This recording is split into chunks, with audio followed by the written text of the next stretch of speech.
to get it in. Does to Smith.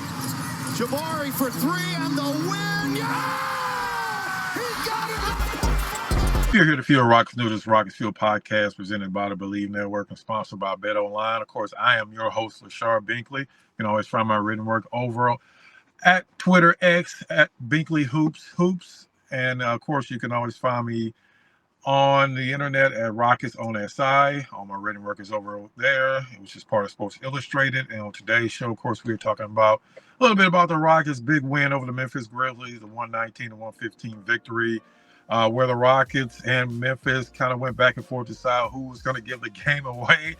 But despite the Rockets missing half of their free throws, almost half of their free throws, they were able to pull off the victory after Fred VanVleet hit a clutch shot with about a minute left to put the Rockets up 3, and they were able to hold on at the end of the game. They now go to 25-12 on the season. They are now game and a half up on Memphis as they sit in the second seed. Of course, Memphis came in at the third seed. Now the Rockets have another game up on them and also have a 2-0 lead as far as the tiebreaker. So the Rockets are getting in a really good position right about now. They're starting to put room between themselves and even the number 4 seed team, which is the Denver Nuggets, and they'll be playing them later on this month. But the Rockets are really starting to put together a really nice run. They finish off their 3-game road trip on Saturday afternoon. Of course, I don't know how many people are going to be watching it, considering it comes on about the same time as the Houston Texans playoff game. But the Rockets do play the Atlanta Hawks in an early game on Saturday as they finish off a 3-game road trip before finally coming back home for one, then back on the road. And real quickly on the schedule is absolutely crazy for the Rockets the end of this month and also the beginning of next month. They only have 3 more games left at home this month, and we're only 10 days into the month, so that tells you how many games they have left on the road. And if you go even further out until the beginning of next month, between this point and February 9th, the Rockets only have 4 home games. They have 13 road games, which is just kind of insane. I don't know what they were thinking when they made this schedule, but the Rockets have a ton of road games coming up. So each win they can come away with right now is definitely going to be a good thing, because eventually you're going to start to get tired from all the traveling back and forth. That can definitely take a toll on a team, especially a team that's already missing one of their top guys in Tari Eason and Jabari Smith. So the fact that the Rockets were able to get this victory last night was a big deal. They're already 2-0 on this road trip. And, of course, we all know that the main guys for the Rockets last night was Alperen Sengun, who absolutely dominated the Memphis Grizzlies. It kind of goes a long way, because the Grizzlies kind of have a 2-headed monster, even though Triple J plays a little bit of power forward now with Zach Edey in the lineup, but they have a huge center in Zach Edey who's like 8 feet tall and like 300 pounds. So it's hard to back him down. But then you go up against Jaren Jackson Jr., who's more of a mobile big that can kind of guard multiple positions, but can also sometimes take away other centers' ability to beat them off the dribble. So Sengun had to go up against both of these 2 different types of defenses along with double teams, and he still put up a 30-point double-double and just dominated Memphis all night long. They just could not stop him. And the other player, along with Fred VanVleet, definitely don't want to forget about him. Like I say, he hit that huge shot. But the other player that has absolutely stepped up, and what this podcast is about today, is Jalen Green, who had 27 points. He had another efficient game from the 3-point range. He was 4 for 8.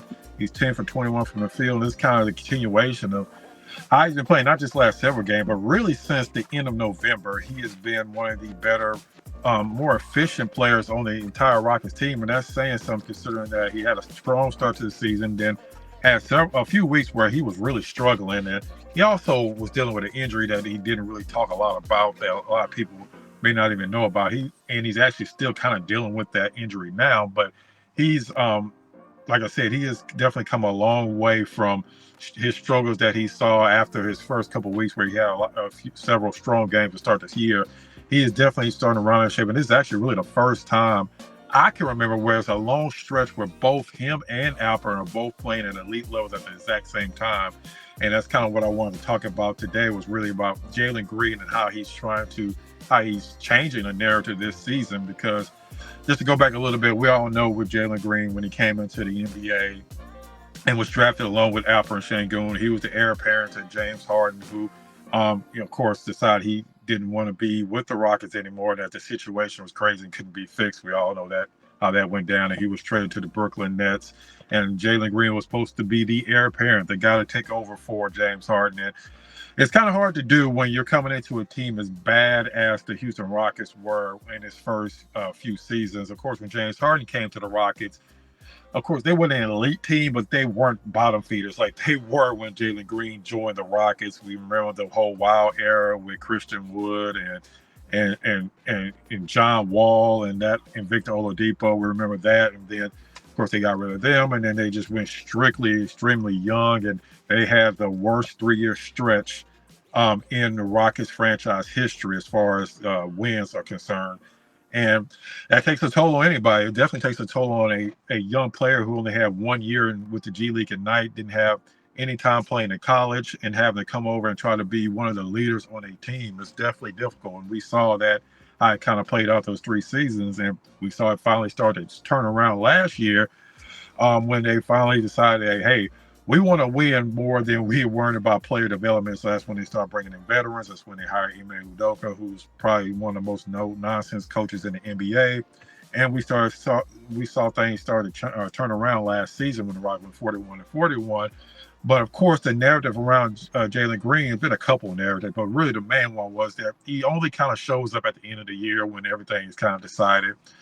His first 2 or 3 years, that's when he had his best stretches of game was at the end of the year, especially last year when the Rockets went on that 11-game winning streak and Alperen Sengun went down with a knee injury early in March. Jalen Green had his best stretch of games in his entire career. And of course, we all remember, he had the huge month of March, and he was the main reason why the Rockets were able to win that 11 games in a row and got within a half game of that final play-in spot before they finally faded down the stretch. And Golden State ended up taking that final 10th play-in spot for the playoffs. But again, Jalen Green had a wonderful March. He won Player of the Week, almost won Player of the Month. But again, the narrative coming into the season, okay, can he continue that for the entire season and not just 1 or 2 months at the end of the year? And he seemed like he was going to do that at the start of the year. He started off great the first 5-6 games, and then he started to struggle for like several weeks, or at least 2 or 3 weeks, where he was having one good game, one bad game. Really, it was one good game, one bad game. If you kind of go back and look at the numbers, and people were starting to say, well, it's the same old Jalen Green, inconsistent, doesn't really show up against really good teams. And since the end of November, it's not really just January, even though he's been great since the start of the new calendar year. But since the end of November, he's averaging 22 points a game. He had a 58% true shooting percentage. He has been getting better and better every single game. And it's really kind of magnified itself. And it's really the start of January. In the first 5 games of January, Rockets went 4-1.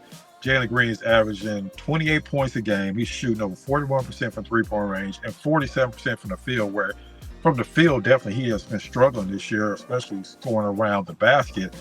But these last 5 games, he has been great, especially in these last 4 games in particular. Even the game that he lost against the Boston Celtics, he was pretty much the only player that actually showed up in that game where he scored 27 points. But like I said, the first 5 games of the month, he is top 10 in scoring. Like I said, averaging 28 points a game. And it's another thing that's kind of standing out that's not talked about as much when it comes to Jalen Green, and that's his defense. If you go back and look at it, it's kind of remarkable. From the beginning of the season up until the end of the 2024 calendar year, he only had a total of 7 blocks. Now, of course, blocks isn't the end-all be-all when it comes to defense, because Jalen Green's defense has been improved since MA took over last year. But that just kind of shows you how much more attention to detail he's shown as far as being a help defender as well. He's been playing great as far as an individual defender, but now his help defense is also coming along.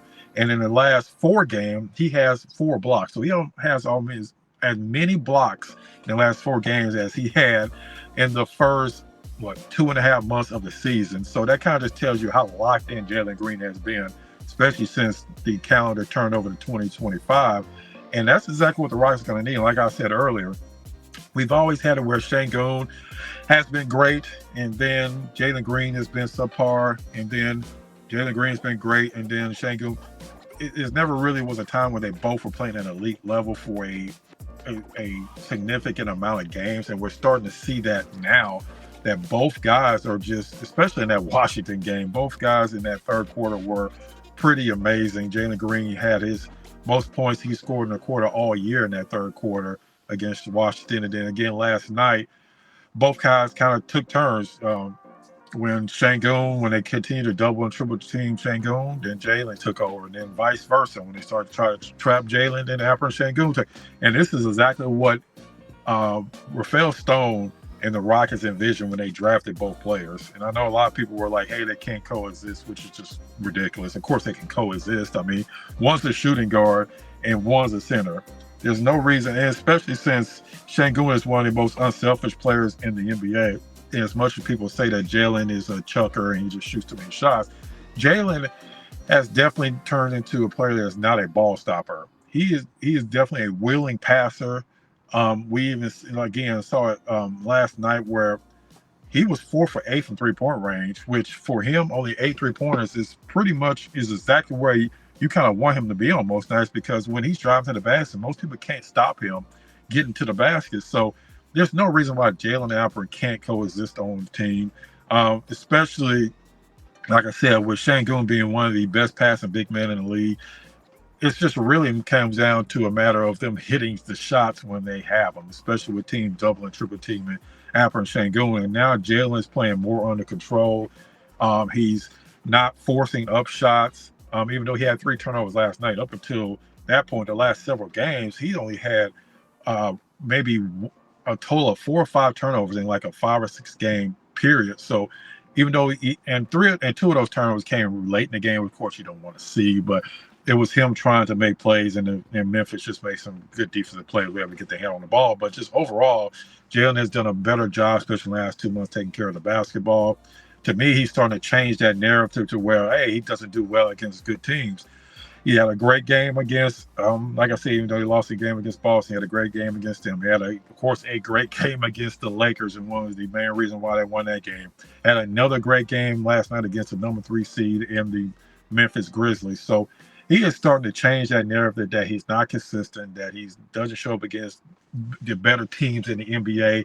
And if he's able to continue that through the rest of the season, the Rockets are already 25-12. They've already exceeded most people's expectations. But if he's able to continue that, you're going to start to see less and less of these, hey, we need to trade Jalen Green for Jimmy Butler takes, which is just ridiculous anyway. There's no way I'm trading a 20-something-year-old Jalen Green who hadn't even hit his prime yet for a 36-plus Jimmy Butler who can't stay healthy and has a player option next season. You're going to start to see less and less of those conversations, start to see people talking about, well, maybe they just need to make smaller moves. If they're going to get this type of play from Sengun and get this type of play from Jalen Green, then you won't need to make a major blockbuster trade, because you already have your stars in the making already on your team. So I think the more Jalen Green continues to play the way he's played, the more that narrative is going to change. And I think it's about time that it does change, because he's in his 4th season, really his 2nd real season, because I can't even really count those first few seasons, because the team was just, his first 2 seasons, the team was so bad. It's hard to be a good player, especially when you're just learning to play in the NBA on a team that is near the bottom of the standings every single year. So if you really think about it, this is really his 2nd really full season as an NBA player with a competent NBA coaching staff and a plan in place. So we'll see how this continues out. The Rockets, again, like I said, they play again on Saturday before they finally come back home next week to take on the same Memphis Grizzlies team on Monday. So again, as usual, I appreciate all the support. We're growing fast as a channel. And like you see on the channel, we always have the pre and post game. We always have any type of special events the Rockets have. We have pretty much everything you can think of when it comes to the Rockets. So we definitely appreciate support. If you're new to the channel, welcome to the channel. If you're not subscribed, please subscribe and definitely like this video, because that will definitely help us out with the algorithm. And again, as usual, I appreciate support, and make sure you check out the next episode of Rocket Fuel Podcast.